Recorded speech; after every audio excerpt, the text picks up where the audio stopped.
हरे कृष्णा। तो आज हम लोग भगवत गीता के पंचम अध्याय के अंतिम श्लोक के ऊपर में चर्चा करेंगे। भगवत गीता के पंचम अध्याय का 29वां श्लोक है, भोक्ताराम यज्ञ तपसां सर्वलोक महेश्वरम सुहृदम सर्वभूतानां ज्ञात्वा मां शांतिम ऋच्छति। ये श्लोक सबसे ज़्यादा महत्वपूर्ण श्लोक है। ये प्रभुपाद जी ने इस श्लोक को नाम दिया है पीस फॉर्मूला, यानी शांति का सूत्र। हर व्यक्ति इस संसार के अंदर में, हर व्यक्ति, प्रत्येक व्यक्ति क्या चाहता है? शांति और आनंद, सुख और शांति। हम आशीर्वाद भी देते हैं तो यही कि सुख और शांति से रहें। सब कोई, पूरा विश्व, पूरे लोग, सब व्यक्ति सुख और शांति से जीवन यापन करें। हमारे बड़े जब हमें आशीर्वाद देते हैं तो वो भी यही कहते हैं कि हाँ, आप सुखी रहें और शांतिपूर्ण तरीके से जीवन यापन करें, शांत रहें। तो इस शांति के पीछे हर कोई भाग रहा है। क्या है ये शांति? ये शांति का मतलब है पीस। हर कोई चाहता है कि वो शांति के साथ रहे, लेकिन रह नहीं पाता है। हर एक व्यक्ति शांति ढूंढ रहा है, लेकिन उसे मिल नहीं रही है। तो कैसे मिल सकती है? तो प्रभुपाद जी कहते हैं कि आपने इतने तरह के उपाय ढूंढे हैं शांति के, इतने तरह से आपने कोशिश की है कि मुझे शांति मिले, मुझे शांति मिले, किसी तरीके से मैं शांत हो पाऊं, लेकिन असली जो सूत्र है, सूत्र का मतलब है फॉर्मूला, तो असली जो फॉर्मूला है शांति का, वो यहाँ भगवत गीता के पंचम अध्याय के अंतिम श्लोक यानी कि 29वें श्लोक में दिया हुआ है। और इसीलिए प्रभुपाद जी ने इस श्लोक का नाम दिया है पीस फॉर्मूला। तो इस श्लोक क्या कहता है?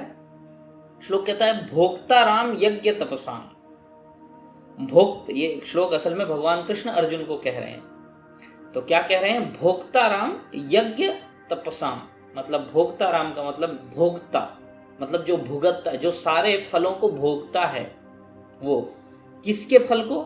यज्ञ और तपसाम यानी तपस्या, यानी जो भी यज्ञ करते हैं, जो भी तपस्या करते हैं।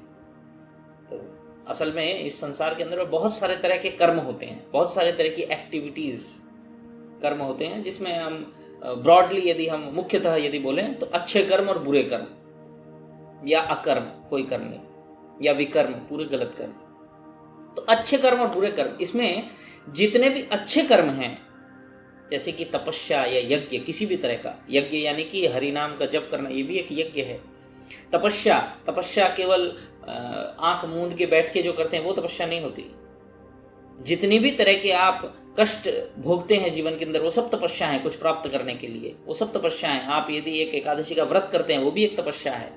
यज्ञ, आप कितने भी तरह के यज्ञ करते हैं, जो भी आप यज्ञ करते हैं, जैसे भी आप यज्ञ करते हैं, महामृत्युंजय जाप का यज्ञ, या ऐसा यज्ञ या वैसा यज्ञ, या पुराने जमाने में जो करते थे अश्वमेध यज्ञ, ये सारे यज्ञ और ये सारी तपस्याएं, यानी कि जितने भी अच्छे कर्म हैं, इन सब का भोक्ता कौन है? भगवान। तो भगवान ने यहाँ इस श्लोक के अंदर 3 चीजें बताई हैं। पहली, भोक्ताराम यज्ञ तपसाम, यानी सारे जितने भी अच्छे कर्म हैं उनको कौन भोगता है? हम करते हैं अच्छे कर्म, लेकिन उसको भोगता कौन है? भगवान कृष्ण।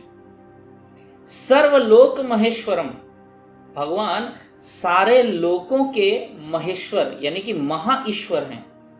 यानी कि जितने भी लोक हैं इस युग के अंदर में, इस ब्रह्मांड के अंदर में, उन सब लोकों के अधिष्ठाता जो देव हैं, उनके बॉस हैं भगवान कृष्ण। जैसे कि सूर्य लोक है, चंद्र लोक है, ऐसे नाना प्रकार के विभिन्न तरह के लोक हैं, स्वर्ग लोक है, ब्रह्म लोक है। तो इन सब के एक एक बॉस भी हैं। ब्रह्म लोक के जैसे ब्रह्मा जी हैं, स्वर्ग लोक के जैसे इंद्र हैं, सूर्य लोक के भगवान सूर्य हैं, चंद्र लोक के भगवान चंद्र हैं। इन सारे लोगों के मेन बॉस हैं भगवान कृष्ण। सर्वलोक महेश्वरम, ये सब ईश्वर हैं छोटे छोटे, वो अपने लोक के ईश्वर हैं, वो अपने लोक के ईश्वर हैं, लेकिन महा ईश्वर यानी कि इन सबके ऊपर जो है वो कौन है? वो है भगवान कृष्ण। तो भगवान कहते हैं सर्वलोक महेश्वरम, यानी कि ये सारे जितने भी लोक हैं, इन सब का बॉस मैं हूं। यानी कि ये सारे लोग किसके हुए? मेरे, यानी कि भगवान के, इंक्लूडिंग ये पृथ्वी लोक को लेकर के, जिस पे हम रह रहे हैं, इस धराधाम पे, इसको लेकर के सारे लोगों का जो प्रोप्राइटरशिप है, जो मालिकाना हक है वो किसका है? वो भगवान के पास। तो पहली चीज बोली उन्होंने कि सारे अच्छे कर्म जितने भी तपस्या यज्ञ जो भी करते हो उसको कौन भोगता है? मैं भोगता हूं। दूसरी चीज उन्होंने कही कि जितनी भी चीजें हैं, जितने भी ब्रह्मांड में लोक हैं, चीजें क्या लोक हैं, वो सब कुछ किसका है? मेरा। और ये जितने भी ईश्वर हैं, ये सब किसके अंडर है? मेरे अंडर। मैं महा ईश्वर हूं, सर्वलोक महेश्वर हूं। तो यानी कि वो है महा ईश्वर, परम भोक्ता और परम नियंता। पहला है परम भोक्ता, छोटा मोटा कोई भी भोग रहा हो, लेकिन वो है परम भोक्ता, सब कुछ भोगने वाले। और दूसरा वो है परम नियंता, छोटे मोटे नियंत्रण हम सब करते हैं।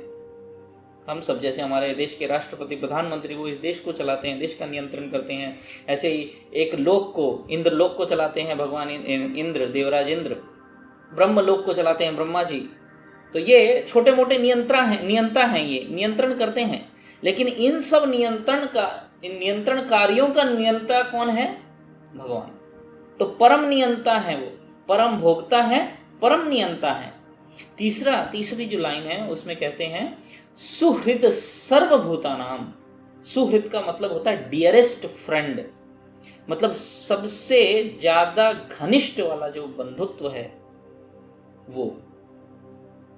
ये हमने पहले कभी बात की थी शायद, कि दोस्त होते हैं तो कई प्रकार के दोस्त होते हैं। एक दोस्त वैसे भी हो सकते हैं जो आप उनसे दोस्ती रखते हैं इसलिए वो आपसे दोस्ती रखते हैं, आप दोस्ती छोड़ी वो भी दोस्ती छोड़ देंगे।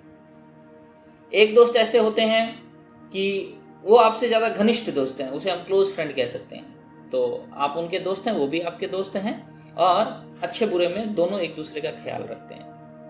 एक दोस्त होते हैं जिसके अंदर में आप उसका कुछ भी नहीं देखते, आप उसके बारे में कुछ भी नहीं चिंता करते, आप उसको उल्टा दूर भगाते हैं, लेकिन वो आपके साथ है, वो आपका हर कुछ सुनता है, हर कुछ देखता है, फिर भी आपका हमेशा भला चाहता है।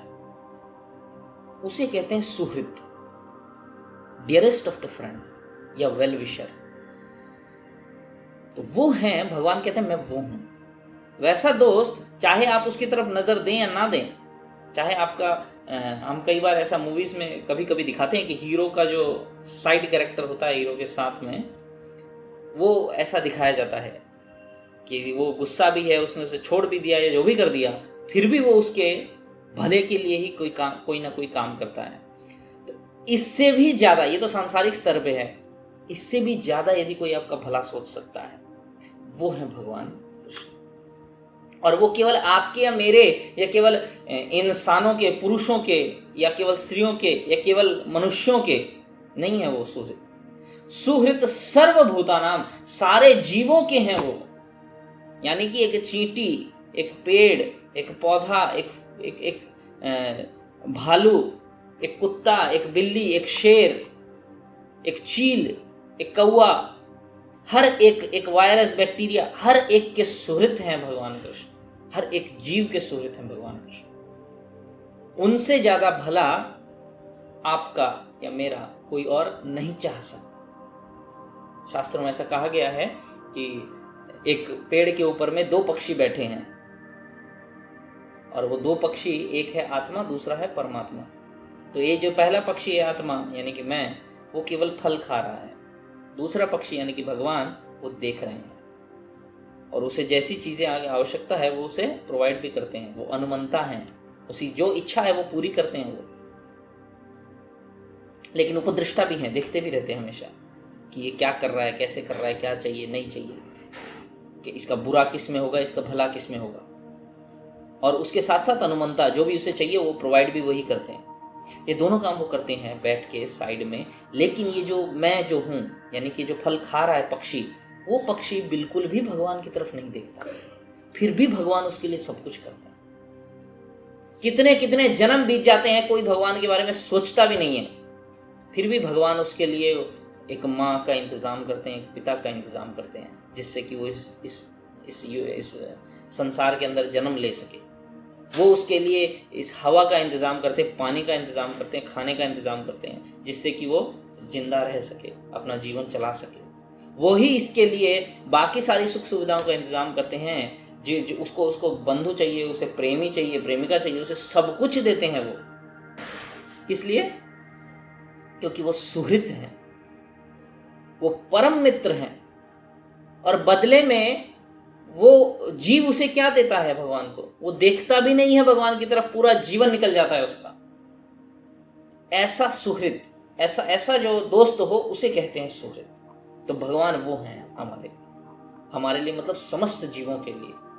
तो वो है परम नियंता, वो है परम भोक्ता, और वो है परम सुहृत, या यूं कहें आपके परम मित्र।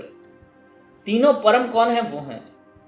और लास्ट लाइन जो है श्लोक की, ज्ञात्वा माम शांतिम ऋच्छति, जो ये समझ जाए, जान जाए, शांतिम ऋच्छति, उसे शांति लाभ होती है, वो शांति प्राप्त कर सकता है। तो प्रभुपाद जी कहते हैं ये है भगवान का दिया हुआ पीस फॉर्मूला, शांति का सूत्र, कि कैसे आप शांत हो सकते हैं। तो हम किस लिए अशांत रहते हैं? मुख्य कारण हमारा अशांति का है, ये मेरा है, ये मेरा है, ये मेरी अशांति का कारण है। क्यों? क्योंकि जब मैं मानता हूं कि ये कोई वस्तु ये मेरी है, तो इसे मेरे को बचाना है, सहेज के रखना है, संभाल के रखना है, इसके लिए यत्न करने हैं। ऐसे में बहुत सारे प्लान, जब इसको कोई ले जाना चाहेगा या कुछ हो जाना चाहेगा तो मुझे अशांति होगी, चिंता सताएगी इसकी मेरे को हमेशा। ये है अशांति के कारण। तो जब भी मैं या मेरे के अंदर फंसता हूं तब मैं अशांत हो जाता हूं। तो जब भी मैं ये सोचूं कि हाँ ये मेरा, तो प्रभुपाद जी कहते हैं हमें असल में समझना चाहिए कि इसका मालिकाना हक किसके पास है? भगवान के पास है। आप इसे ना लेके आए थे, ना लेके जा सकते हो, आपको सिर्फ ये यूज करने के लिए दिया गया है बस। और कौन है इसका मालिक? भगवान। तो आपको कैसे यूज करना चाहिए इसे? उसकी सेवा में यूज करना चाहिए, तब आपको कोई अशांति नहीं होगी। लेकिन जैसे ही आप सोचेंगे नहीं ये तो मेरा है, क्यों भगवान का है? ये मेरा है, मैंने इसे प्राप्त किया है, मैंने इसे कमाया है, तो मैं इसे भोगूंगा। तो जैसे ही आप कहते हैं मैं भोगूंगा, तो फिर भगवान ने पहली लाइन में कहा था परम भोक्ता कौन है? भगवान। तो प्रभुपाद जी कहते हैं कि जैसे ही आपको ये समझ में आए कि आप भोग नहीं सकते हैं, भोगना किसको? भगवान को, और आपका ये है ही नहीं, ये भगवान का है, तो तुरंत आपके अंदर जितनी भी ईर्ष्या, जितनी भी लोभ लालच या जितनी भी वासना थी वो सब शांत हो जाएगी। कि भाई जब मेरा है ही नहीं तो फिर मैं किसके लिए रहूं? जब मैं इसे भोग ही नहीं सकता तो फिर मैं किसके लिए रहूं? फिर मैं क्यों शांत हूं? फिर ये चेष्टा करने की जरूरत ही क्या है? तो जैसे ही कोई ये समझ जाए तो वो शांत हो सकता है। और फिर एक और सबसे जरूरी चीज, मेरे जीवन, मेरे को भगवान ने क्यों कुछ नहीं दिया? मेरे लिए क्या कुछ नहीं बनाया? मेरे साथ ही ऐसा क्यों हो रहा है? तो ये तीसरी लाइन कि परम मित्र, परम सखा, परम बंधु कौन है? भगवान है। तो जो परम बंधु होता है वो जो मुझे अच्छा लगे खाली वही काम नहीं करता। कई बार मुझे कुछ अच्छा नहीं भी लग सकता है, लेकिन मेरे लिए जो अच्छा है वो काम भगवान करता है। वो आपका परम मित्र, परम बंधु वो काम करेगा जो मेरे लिए अच्छा हो, वो नहीं जो मेरे को अच्छा लगे। माता पिता का काम भी यही है कि जो बच्चे को अच्छा लगे हमेशा वो नहीं करना चाहिए। क्या करना चाहिए? जो बच्चे के लिए अच्छा हो, क्योंकि बच्चा उनके संरक्षण में है। तो इसी प्रकार से भगवान भी क्या करते हैं? जो हमारे लिए अच्छा होता है वो काम करते हैं, इसलिए वो सुहृत हैं, एवर वेल विशर, हमेशा हमारा भला चाहते हैं। माता पिता के भी ऊपर आते हैं इसीलिए वो, क्योंकि वो हमेशा जन्म से पहले और जन्म के बाद तक वो हमारा भला चाह रहे हैं, चाहे कोई रहे साथ या ना रहे साथ, चाहे हम उन्हें दुत्कारें या उन्हें ना माने, हम नास्तिक बन जाएं, हम कहें भगवान है ही नहीं, या हम निराकारवादी बन जाएं, कहें कि भगवान के तो हाथ, मुंह, नाक, पैर, फीलिंग्स, इमोशंस कुछ नहीं है भगवान के। भगवान तो खाली एक ज्योति प्रकाश पुंज है। इससे क्या, इसके क्या प्रेम क्या करना है? इसके अंदर हमें घुस जाना है बस। हम चाहे कुछ भी कहें उसके बारे में, फिर भी वो हमेशा हमारे लिए क्या करेंगे? जो हमारा भला कर, जो जिस चीज से हमारा भला हो उसी की व्यवस्था करेंगे। तो जब ऐसे किसी को मन में आ जाए, समझ में आ जाए कि हाँ एक दोस्त है मेरा, एक मेरा परम बंधु है मेरा, जो हमेशा मेरे बारे में चिंता कर रहा है, मेरे बारे में सोचने वाला कोई है, तो मुझे ये टेंशन नहीं रहेगी, अशांति नहीं रहेगी, तब मैं क्या हो जाऊंगा, तुरंत शांत हो जाऊंगा। तो प्रभुपाद जी कहते हैं कि ये यूनाइटेड नेशंस, संयुक्त राष्ट्र, इतनी कोशिश करते हैं सारे राष्ट्रों को एक साथ लाने की ताकि शांति बनाई जा सके पूरे विश्व ब्रह्मांड में, पर यह संभव नहीं है। हर देश सोचता है ये मेरा है, वो मेरा है, और इस देश से आया हुआ मेरे देश में नहीं रह सकता, और झगड़ा करने लगता है, ये जमीन मेरी है और झगड़ा करने लगता है। लेकिन जब सब लोग ये समझ जाएं कि ना ये मेरा है ना ये उसका है, किसका है, हम सब यहाँ पे शरणार्थी हैं, हम सब यहाँ पे, प्रभुपाद जी कहते हैं, टेनेंट्स हैं, भाड़ेदार, भाड़ेती हैं हम यहाँ पे, भाड़ा भी नहीं देते हम, बिना भाड़े के हम कब्जा करके ऐसे ही बैठे हुए हैं। तो हमें फ्री में जब दिया है भगवान ने रहने के लिए, जो मालिक है इस जमीन का, उसने फ्री में रहने के लिए दिया है, तो हमारा सबका, इसका उसका तेरा मेरा सबका काम केवल मात्र ये है कि जिसकी ये जमीन है, जिसकी ये जायदाद है, जिसकी ये संपत्ति है, जिसकी एक एक चीज है, उसकी सेवा में उन सब चीजों को हम लगाएं। वो हमसे कोई, भगवान हमसे कोई अलग से कोई भाड़ा नहीं मांग रहे हैं, रेंट नहीं चार्ज कर रहे हैं हमारे ऊपर में कि हाँ भाई मेरी ऑक्सीजन तुम ले रहे हो, मैं दे रहा हूँ वो ऑक्सीजन, उसका मेरे को इतना रेंट चाहिए। अभी तो ऑक्सीजन के भी पैसे लगते हैं यहाँ पे, लेकिन भगवान फ्री देते हैं, कभी नहीं चार्ज करते हैं। ये भी नहीं बोलते हैं कि भाई मैंने ऑक्सीजन दी तुमको, एटलीस्ट तुम्हें मानना तो चाहिए कि मैं भगवान मैं हूँ। कहीं मानते भी नहीं है, पूरा जीवन ऐसे ही निकल जाता है। तो भगवान ये भी नहीं बोलते हैं, कुछ भी नहीं चार्ज करते हैं वो हमारे ऊपर। लेकिन हमारा काम क्या है, हमें क्या करना चाहिए, केवल मात्र क्या करने से हम शांत हो सकते हैं, केवल मात्र ये जो वस्तुएं, जो भी चीज़ हैं, जो भी हमें भगवान ने दी हैं, इन सब का प्रभुपाद जी कहते हैं भगवान की सेवा में, जो मालिक है उसकी सेवा में यदि हम इसका उपयोग करें तब हम शांत हो सकते हैं। तो ये तीन चीज़ें बहुत ज़्यादा महत्वपूर्ण हैं। क्या क्या? भगवान है परम भोक्ता, सब कुछ वो भोग सकते हैं हमने। दूसरा, भगवान है परम नियंता या परम मालिक, हर चीज़ का मालिकाना हक उनका है, और हर चीज़ को नियंत्रित कौन कर सकता है, वो कर सकते हैं। वही सारे देवी देवताओं को चला रहे हैं। हम चाहे किसी के भी पास जाएं, लेकिन परम नियंता कौन है, वो है भगवान कृष्ण। यही वो अर्जुन को बता रहे हैं। और तीसरी, वो हमारे परम मित्र, परम बंधु, परम सखा हैं, हमारे नहीं सारे जीवों के। तो यहाँ से एक और संदेश मिलता है कि वो समस्त जो सारे जीव हैं वो सब हमारे भाई बंधु हैं, वो सब हमारे बंधुओं में हैं। तो एक बंधु दूसरे बंधु को मार के खा नहीं सकता। तो वो सारे बंधुओं के लिए जो सही होता है भगवान वो करते हैं, क्योंकि वो उसके परम मित्र हैं, परम बंधु हैं।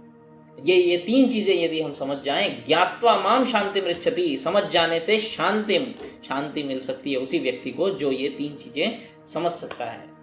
ऐसा भगवान कृष्ण अर्जुन को समझा रहे हैं कि हे पार्थ, मैं हूं परम भोक्ता, मैं हूं परम नियंता, परम मालिक, और मैं हूं परम बंधु, परम सखा। ये यदि तुम समझ जाओगे तो तुम आराम, शांति तुम्हें मिल जाएगी। अभी जो तुम इतने उद्विग्न हो, शांत हो जाओगे, क्योंकि सब कुछ तो मैं करना हूं ना, करने वाला भी मैं हूं, चाहने वाला भी मैं हूं। और ऐसा भी नहीं है कि मैं तुम्हारा बुरा चाहूंगा, क्योंकि वो कहते हैं मैं परम मित्र, परम बंधु हूं, तो कभी तुम्हारा बुरा नहीं चाह सकता परम बंधु। तो वो हमेशा भला चाहते हुए कुछ करेगा। तो जब ऐसा किसी के जीवन में ऐसा दोस्त मिल जाए जो हाँ भैया मेरी टेंशन करने वाला कोई है, मेरी चिंता करने वाला कोई है, तुरंत कितना रिलैक्स महसूस हो सकता है। जैसे ही कोई छोटा बच्चा होता है, उसको ये पता होता है वो भीड़ के अंदर में है, बहुत भीड़ है किसी मेले के अंदर में, लेकिन तो वो बहुत डर जाएगा, वो नहीं जा सकता। लेकिन यदि उसने हाथ पकड़ा हुआ है अपने पिता या माता का, या वो उनकी गोदी में है, तो उसे कोई टेंशन नहीं है, तब वो एंजॉय करता रहता है। भगदड़ मची है, आग लगी है, कुछ भी हो रहा है, बच्चे को उसके पिता या माँ गोद में लेके खड़ी है, या चल रही है, या भाग रही है, दौड़ रही है, फिर भी बच्चे को कोई टेंशन नहीं है, क्योंकि उसे पता है कि मेरी चिंता करने वाला, बहुत ही अच्छे से चिंता करने वाला कोई है।